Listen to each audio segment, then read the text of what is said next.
There's two types of people in this world. There's people who can, and there's people who can't.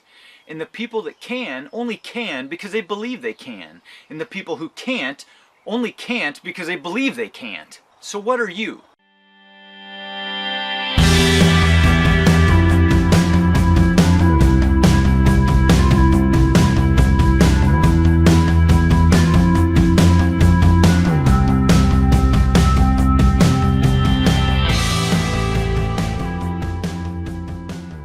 You guys have been following these Japanese maple videos for over a year now, a year and a half, and you've watched me do everything that needs to be done to germinate Japanese maple seeds. Red leaf Japanese maples, it'll apply to any maple seeds. It'll apply to darn near any seeds. There's some that need different things done, different stratification methods and things like that, but for the most part, this is how you germinate seeds, and this really works well for the Japanese maple seeds. But I still get comments from people saying, Mike, it doesn't work. But then they'll start slowly revealing to me what they did. And what they did isn't what I taught in these videos. So if you guys are struggling or you're having trouble germinating these Japanese maples, go back and watch the first video. I'll put a link to it up in the corner here, and watch the first video, watch the series all the way through, and just do exactly what I'm telling you to do.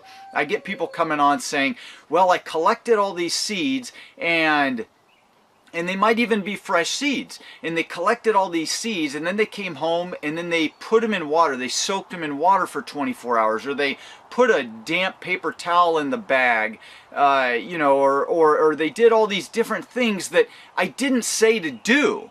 And I'm not telling you that my way is the only way. I'm showing you that my way is an outstanding way, and it works. That's all I'm trying to do, is help you guys be successful with this stuff. The other thing is, I have people tell me they bought them online. They come on and they say, well, Mike, I bought a whole bunch of seeds online from eBay or from somewhere else in the world, and they sent them to me and they were dry, but I hope it works. What do I do from here? Well, I don't know what you do from here, because that's not how I do it.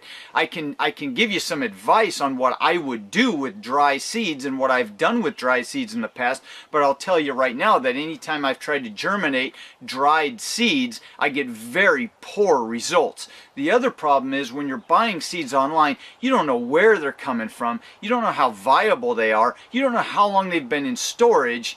It's a complete nightmare. You just don't know. There's not enough information for you.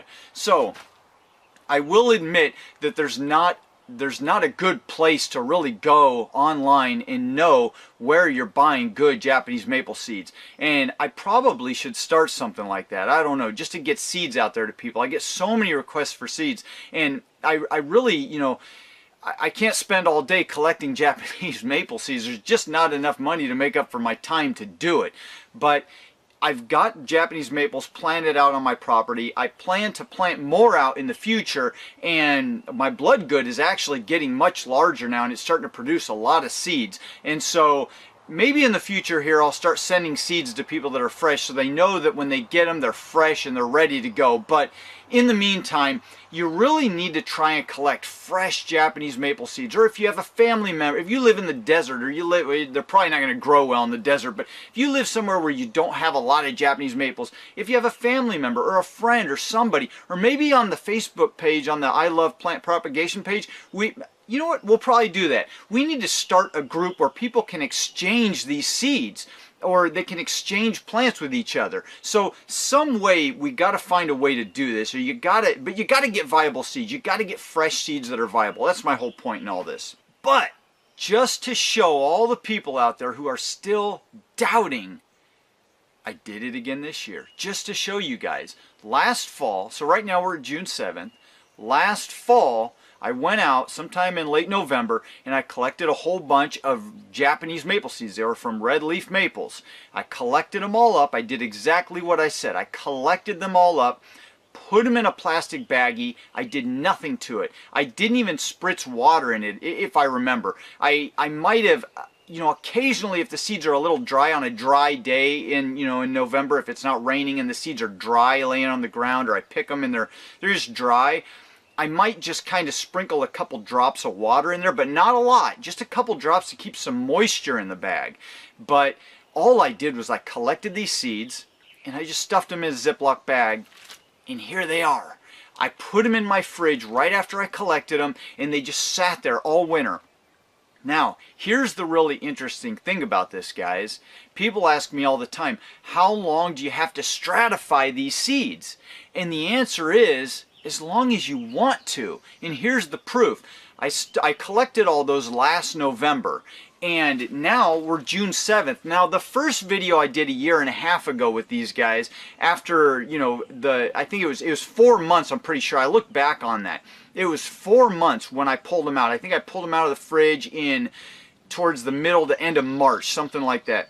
I pulled them out of the fridge and I planted them all out. So it had been 4 months since I collected them. Well, now we're in June. I just haven't had time. I've been super busy, and we're in the middle of June, or the beginning of June, and these things have been sitting in the fridge all that time. So end of November, December, January, February, March, April, May. So 6 months plus, you know, or a week into...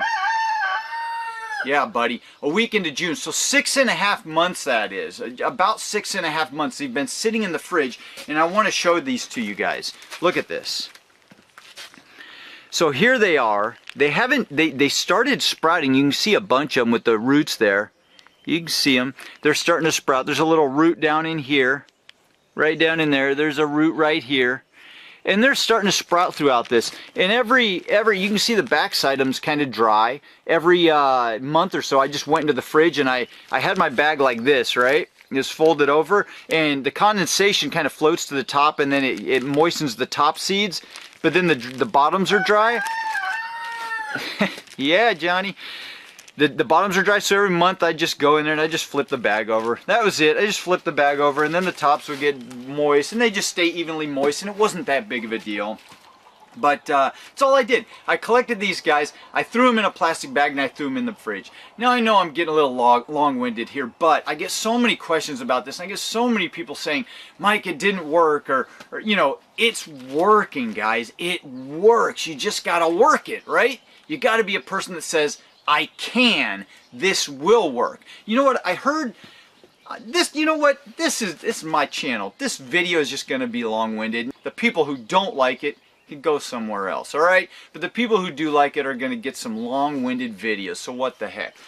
I read something, or I saw a video on something the other day, and it really hit home, man. It hit me right in the heart, and I actually put a little sticky note of it on my computer so I can see it every day, and I've been ramming it home to my kids in their brain.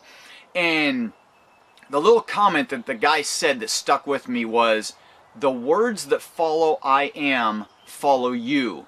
And it was just so powerful, and it's so true. If you say, I am smart, every day, 100 times a day, and you just, you know, through the months, through the years, you say, I am a smart person. I am smart. I am a smart person. Your brain, your subconscious mind will pick that up, and you will be a smart person. And your brain will do the things that it needs to do subconsciously to be a smart person. But if you go through life saying, I am stupid, your brain, it can do anything you ask of it. Your brain will subconsciously do what it has to do to make you a stupid person. I really believe that, guys. The words that follow I am follow you through life. So if you go around saying I can't do it, or I am not a good plant propagator, I am not successful with these seeds, I am not, your brain will do, and you'll subconsciously, your brain will do what it takes to not be successful. Without you realizing it, your hands will do what it takes to not be successful. And you will not be successful. You will do opposite of what I tell you to do to be successful, because subconsciously your brain, you've been telling your brain you're not successful with it. But if you say, I am a successful plant propagator, and you say that to yourself over and over again, and you take those cuttings with belief and conviction that they are gonna root, then they will root. And the words that follow I am will follow you. I love that. And I had to add that to this video. And I know it's long-winded, and I know it has nothing to do with plant propagation, but it also has everything to do with plant propagation. So don't forget that, guys. The words that follow I am follow you. All right, so enough said about that. So let's take these guys, let's get them put in the little tote that we're going to put them in and get them germinating. And once again, I'm going to have to wait months to see this happen, or well, not months, maybe weeks to see this happen. And you guys are going to get it instantly. So let's go put these guys in the tote. All right, guys, so I've got my tote here. And as you can see, I just pulled it out of the hoop house. It's been sitting in there. It's pretty ugly. I got water in there and all kinds of mold and stuff growing in there. And it doesn't really matter. People try to be so sterile when they're dealing with this stuff. There's nothing sterile in earth. There's millions of bacteria and fungus throughout all this, and so I don't get too concerned with all of that. I try to be clean when I'm propagating, but we're just germinating some seeds here, and these guys are going to be just fine. So I'm just going to empty it out like that, run my hand through this whole thing, get all the big heavy particles out, because I really don't care that much, and it's not a major issue. I'll probably hose this part out with a little bit of water just to get it all out of there. But I'm just going to fill this up now, and I wanted to bring you out here to show you this because I want you to see it in detail. And as you can see, this is, you can use any tote. It doesn't have to be this exact tote, but I've got some holes drilled all throughout this guy. There's little holes, see if you can see them, little holes throughout there for some drainage because I water them pretty thoroughly through the summer. So I've just got my bark here, and this is just that fine fir bark. Let's show it to you. See that, guys? Just fine fir bark, that's all it is. If you don't have fine fir bark in your area, you can use any kind of you know, a soil-less medium, like you can use peat moss. But if you're going to use peat, make sure you wring it out real good and it's not, you know, soaking wet. I wouldn't use straight peat for this, but use anything that drains well but holds moisture. Basically, you could, these are seedlings, these aren't cuttings, so you could actually use some compost in this. So I'm just going to fill this guy in here. I'm going to try and get some of the more moistened, see, look at that, look at this, guys. I got all kinds of fungus throughout all that growing. That's good stuff, man. That is just good stuff. And this fungus, when it combines with those little seedlings, is going to create a mycorrhizal relationship and help them grow even better once I get them in the ground. I'm trying to get some more of this moistened stuff. I don't want a whole bunch of real dry bark in there. Stuff's hard to get moistened. It takes a few hours for it to soak up water. So there we go. Now, I want to make sure I get enough because this is going to kind of sink down a little bit. Actually, let's see. Let's throw some of that back out of there because what we're going to do is plant them, and then we're going to have to come back over with a little top dressing of bark. All right, so we got our little tote filled here. Let's go get these seeds spread out. All right, guys, so we're back in here, and we've got our tote filled with this fine fir bark, and we're just going to take our little seeds here that I showed you and spread them out right in the bark. And I'm just going to sprinkle these guys out all along here. Try not to damage the roots too much. Boy, I can see a lot more of these guys starting to kind of open up as I get them out of here. Now, not all these guys will germinate, as you well know, but we try to get as many of them out as possible. We want to increase our odds, so I collect a bunch of them. Now, some people do thousands of these. I don't need thousands of them. Heck, I don't know what to do with the ones I got. But these ones like this guy right here, you know, I'm going to try and take a little extra care of it. You see that little tiny seed that germinated? It actually shed the shell here already. It's just been in the fridge a really long time.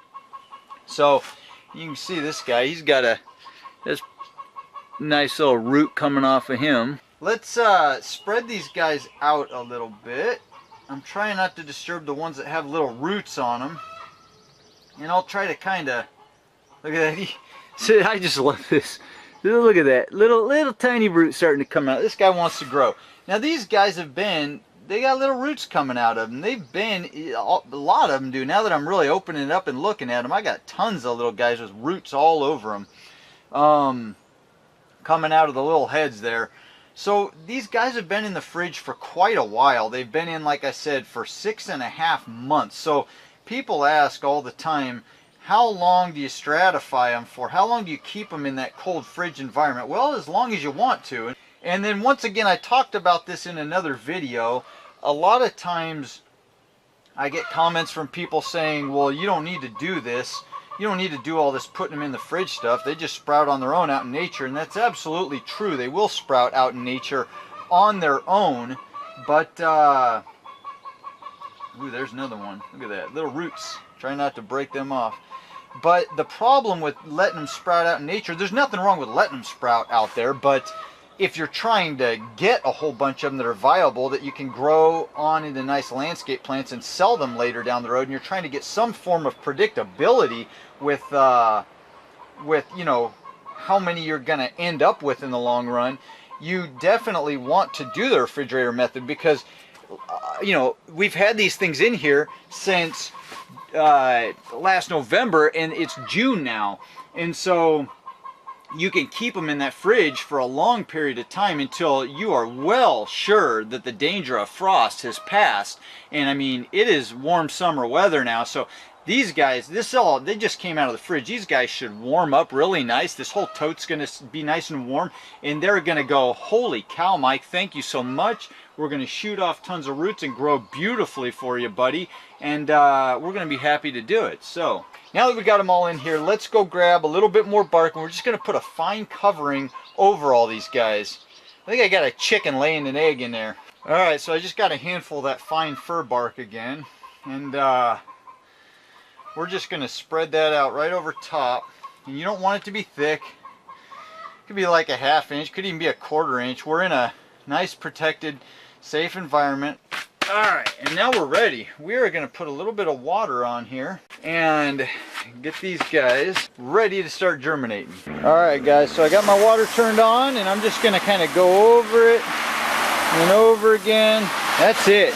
We don't want to soak these guys. I mean, that was plenty of water, probably more than enough water, but because I've actually got holes drilled in the bottom of that thing, it's going to drain right through, so I'm not too worried about it. But that is all the moisture we need. And all I'm going to do is put the lid on now, and it will retain all the moisture that these guys need to start germinating. So you remember that ugly lid? Here we are.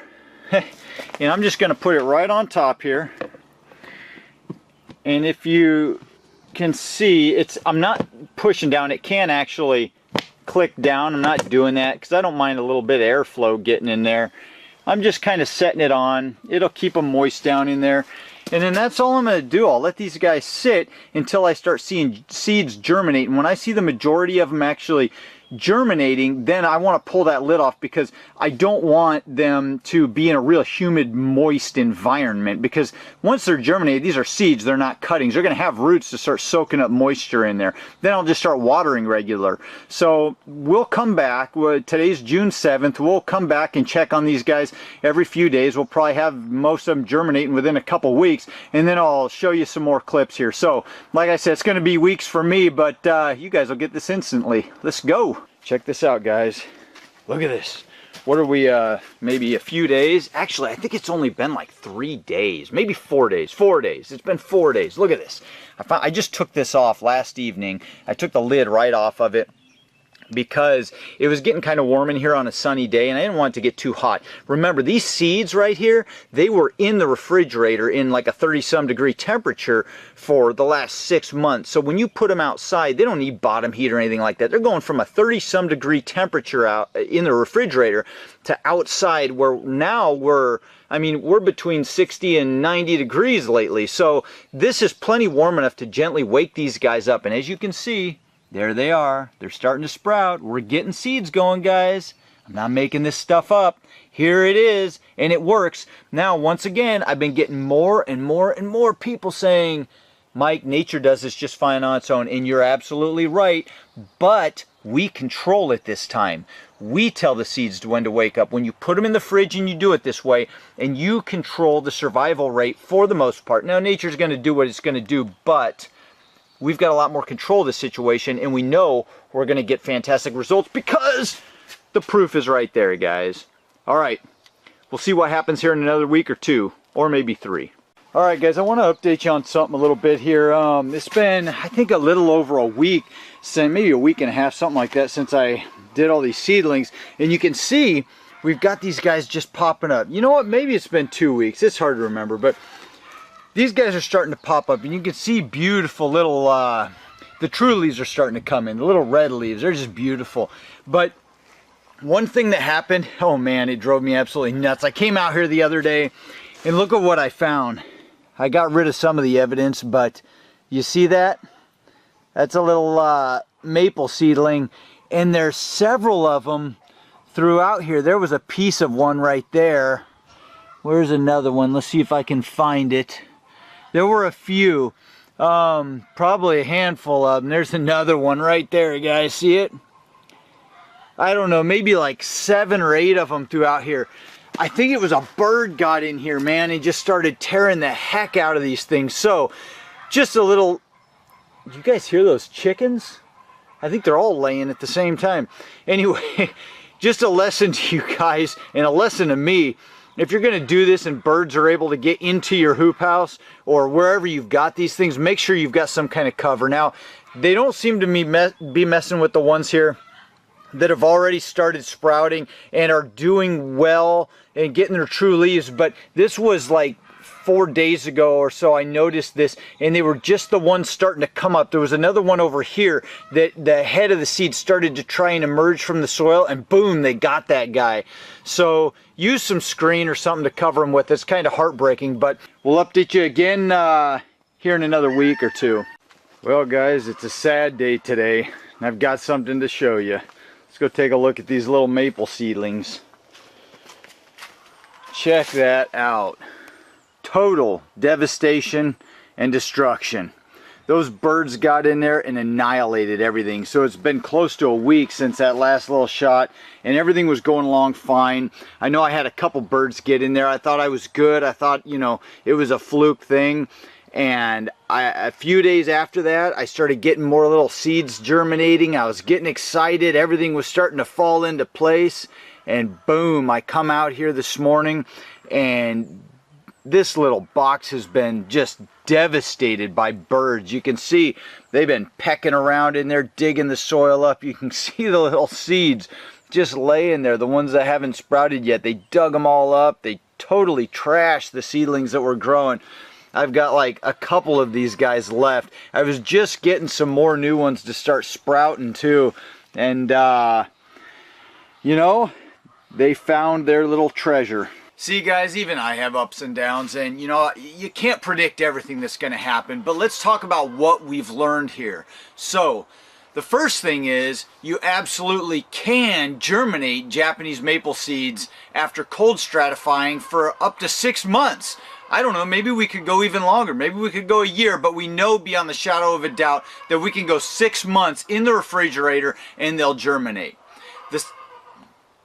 They're laying eggs. The second thing that we've learned is cover the seedlings. And I started going through my mind trying to figure out, why did the birds get in there now? Why did the birds get in there now? And why have they not gotten in there previous years, you know, in the past, and dug up all my seedlings in the past? And I think the answer is, I waited 6 months to put those guys in the little tote. You know, normally I would put them in the tote in March, April, something like that, when it's still real early on in the spring and the weather's cooler and the birds haven't all migrated up here yet. And so I think that's the issue. We've got so many birds around here. They're building nests up in the trees. They're always flying around. We've got robins and blue jays and all kinds of birds. We've got little finches, and occasionally I'll see one in here hopping around. But right now, there's just tons of them everywhere. And normally when I put these seeds in, it's like March, April. So, and the birds, like I said, haven't gotten up here yet. So, you know, we learned a lot, right? But anyway, pretty cool. If you want to stratify these things for 6 months, maybe longer, it's going to work just fine. But make sure to cover your seeds with a screen. Alright guys, so I guess the video's gonna end here. So if you like it, please like it, subscribe if you want to follow along, and I will see you guys in the next video. Adios!